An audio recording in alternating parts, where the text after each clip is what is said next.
దేవుని వాగ్దానం.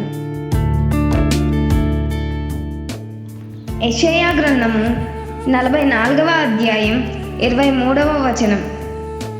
యెహోవా ఆ కార్యమును సమాప్తి చేసి ఉన్నాడు. ఆకాశములారా ఉత్సాహధ్వని చేయుడి, భూమి అగాధ స్థలములారా ఆర్భాటము చేయుడి. పర్వతములారా, అరణ్యమా, అందులోని ప్రతి వృక్షమా సంగీతనాదము చేయుడి.